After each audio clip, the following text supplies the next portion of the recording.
ஹாய்ங்க. Saturday morning அன்னைக்கு வந்து பார்த்தீங்கன்னா, ஃபஸ்ட் டைம் பேரண்ட்ஸ் மீட்டிங் போயிருந்தோம். ரொம்ப ஒரு ஒரு பதட்டத்தில தான் போயிருந்தோம். என்ன பண்ணுறானோ ஸ்கூல்ல, அதாவது நாங்க அதே தான் நெனச்சுட்டே இருப்போம். என்ன பண்ணுறான் ஸ்கூல்ல, எப்படி இருக்கான், எல்லாத்துக்கூடயும் பேசுறானா, இல்ல மத்த குழந்தைகளுக்கு எதா அடிச்சு கிடிச்சு வச்சுடுறானோ, இல்ல ஏதாச்சும் பண்ணிடுறானோ அப்படிங்கிற பயத்துலலாம் இருந்தோம். டெய்லியுமே சொல்லி விடுவோம். ஏதாச்சும் கம்ப்ளைண்ட்ஸ் இருக்குமோ அப்படின்னு பதட்டத்தில தான் போயிருந்தோம். ஆனா அவங்க மேம் வந்துட்டு, இப்போதைக்கு நல்லா இருக்கா அப்படின்னு தான் சொல்லியிருந்தாங்க. அதுக்கப்புறம் ஃபஸ்ட்டு வந்து ஓரளவுக்கு பேசவே மாட்டா. யார்கிட்டயுமே பேச மாட்டா. ஒரு மாதிரி சைலண்ட்டா தான் இருப்பா. எது கேட்டாலும் ரெஸ்பாண்ட் பண்ண மாட்டா அப்படின்னு தான் சொல்லியிருந்தாங்க. பசங்க கூட எல்லாமே மிங்கிள் ஆகாம தான் இருந்தா அப்படின்னு சொன்னாங்க. ஆனா இப்ப வந்து பார்த்தீங்கன்னா, ஓரளவுக்கு நல்லா எல்லாத்தோடையுமே ஃப்ரெண்ட் ஆயிட்டா. நல்லா ஜெல் ஆயிட்டா. கிளாஸ்ல ரொம்ப நாட்டியா இருக்கா அப்படின்லாம் சொல்லியிருந்தாங்க.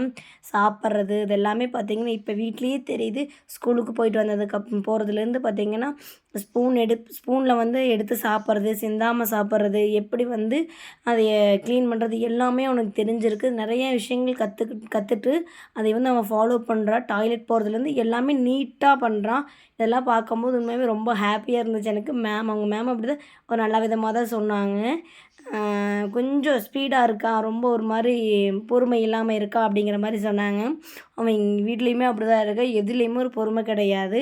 எல்லாமே ஸ்பீடா பண்ணணும் அப்படிங்கிற மாரி தான் இருக்கான் அப்படின்னு சொன்னாங்க. அதுக்கப்புறம் பேரண்ட்ஸ் மீட்டிங்லாம் முடிச்சுட்டு வந்துட்டோம். தேவ் சார் வந்து பேரண்ட்ஸ் மீட்டிங் போகணும்னு சொன்னதுமே, நான் வரல அப்படின்னு சொல்லி அவங்க ஐயா கூட வீட்டுக்கு அங்கே போய் தூங்கிட்டாரு. ஸோ வரலன்னு அழுதங்காட்டி நாங்கள் விட்டுட்டு நானும் ஹஸ்பண்ட் தான் போயிருந்தோம். எப்படியோ ஒரு வழி நல்ல வழியா பேரண்ட்ஸ் மீட்டிங்கும் முடிச்சுட்டு வந்துட்டோம். ரொம்ப ஹாப்பியா இருந்துச்சு. Thank you.